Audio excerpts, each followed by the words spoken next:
ये देश की एक बहुत बड़ी आतंकी घटना है जहां धर्म पूछकर गोली मारी गई। तुम एक धर्म के नहीं हो, तुम हिंदू हो तो गोली मार दी गई। कलमा पढ़ो, नहीं पढ़ पाए तो गोली मार दी गई। ऐसी घटना शायद हाल के इतिहास में नहीं सुनने को आई है। और ये सभी जो विक्टिम्स हैं, जो मारे गए, उनके परिवार के लोग आंखों में आंसू भर के इसको कन्फर्म भी कर रहे हैं, ये हुआ। चाहे वो एक नेवी के लेफ्टिनेंट की पत्नी हो, चाहे वो जिसकी शादी एक हफ्ता पहले हुई थी, चाहे कानपुर में शुभम त्रिवेदी की पत्नी हो, या दक्षिण भारत के जो मारे गए उनके परिवार के लोग हों, या महाराष्ट्र में जो मारे गए उनके परिवार के लोग हों। पूरा देश एक स्वर से बोल रहा है और देश में गुस्सा भी है, पीड़ा भी है। हम इस बात को एक्नॉलेज करते हैं कि कांग्रेस पार्टी के दोनों नेता, उनके अध्यक्ष और राहुल गांधी ने सार्वजनिक स्टेटमेंट दिया है कि हम लोग सरकार के कदमों के साथ हैं। अच्छी बात है। यही एक परिपक्व लोकतंत्र की मजबूती भी होती है कि जब देश परेशानी में होता है तो देश को खड़ा होना चाहिए। मुझे याद है कि जब 26/11 हुआ था तो मैं पार्टी का मुख्य प्रवक्ता था। पार्टी की ओर से मुझे स्ट्रिक्ट इंस्ट्रक्शन था कि बिल्कुल एक लाइन लेना है कि we are with the government.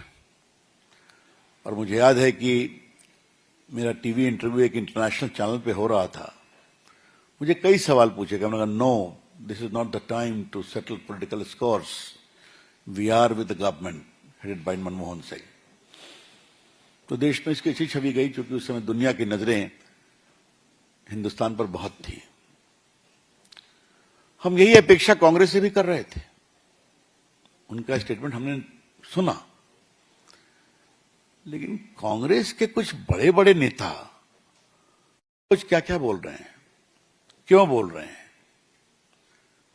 और ये इसका पर्पस क्या है। आज कोई हम उत्तेजना की बात नहीं कहना चाहते हैं। आज हम बहुत पीड़ित हैं, बहुत दुखित हैं। हमें इन टिप्पणियों से बहुत ठेस लगी है।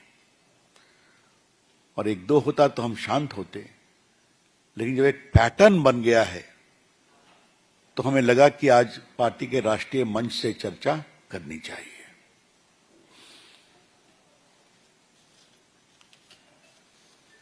मैं 6-7 प्रमुख लोगों का वक्तव्य आपके सामने रखना चाहता हूं, जो आप सुन भी चुके हैं।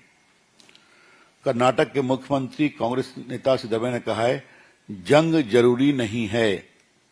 26 अप्रैल को भारत के खिलाफ उन्होंने कहा, कोई जंग की जरूरत नहीं है, हम इस जंग के हक में नहीं है, हमें सख्त कदम उठाने चाहिए। चीफ मिनिस्टर है ना, और पाकिस्तान इसको पूरा प्ले कर रहा है। जो जो कांग्रेस के नेतागण यहां बोलते हैं, कांग्रेस सरहद के पार पाकिस्तानी टेलीविजन चैनल और उनके जर्नल्स इसका उपयोग करते हैं कि भारत का व्यू है। Is the chief minister of an important state of India. इनका खूब वायरल हो रहा है। और बाद में उन्होंने एक लंबा चौड़ा पोस्ट टारीफाई किया। उसमें उन्होंने कहा कि बस, और भी कोई खास बात नहीं की, खाली हमको देश में एक रूप रहना चाहिए। कर्नाटक के आबकारी मंत्री हैं आरबी तिमापुर। ये तो कमाल है साहब। आतंकियों ने पर्यटकों को गोली मारने के पहले उनका धर्म नहीं पूछा। मुझे लगता है कि पहलगाम में जो हमला हुआ तो आतंकियों ने वहां मौजूद पर्यटकों से उनके धर्म के बारे में नहीं पूछा। फिर मैं कोट कर रहा हूं, कितने शर्म की बात है। प्रैक्टिकल तौर पर सोच करके देखो, जिस आदमी को गोली चलानी होगी वह किसी की जाति या धर्म पूछेगा, सीधा गोली मार देगा। आपको मालूम है, कर्नाटक में 2 पर्यटक शिवमोगा के मंजुनाथ राव और बेंगलोर के मथिकरी निवासी भारत भूषण दिवंगत हुए और दोनों की पत्नियों ने फोन कहा टीवी पर कि उनका धर्म पूछा गया। ये जो माननीय मंत्री जी हैं ये एक अलग सर्टिफिकेट दे रहे हैं, ये भी पाकिस्तान में खूब चल रहा है। कांग्रेस विधायक दल के नेता हैं महाराष्ट्र में विजय वट्टेरीवार, तो और भी कमाल है। सरकार कह रही है आतंकवादियों ने लोगों से उनका धर्म पूछ उनकी हत्या की। क्या आतंकवादियों के पास ये सब करने का समय है? कुछ लोग कहते हैं कि ऐसा नहीं हुआ। बाकी सुरक्षा की व्यवस्था क्यों नहीं थी? बाकी सब जो पीड़ित लोग हैं, उनकी जो पत्नियां हैं, जो परिवार के लोग हैं, वो रोते हुए इस सच्चाई को बता रहे हैं। लेकिन ये जो महाराष्ट्र के विधायक दल के नेता हैं, समझ लीजिए आप, that means leader of opposition, वो इस तरह का बेशर्मी भरा गैर जिम्मेवार वक्तव्य दे रहे हैं जो संवेदनहीन है, हाइट ऑफ इनसेंसिटिविटी। अरे कम से कम अपने मुल्क के लोगों की जो जान गई, उनकी भावनाओं की तो कदर करो।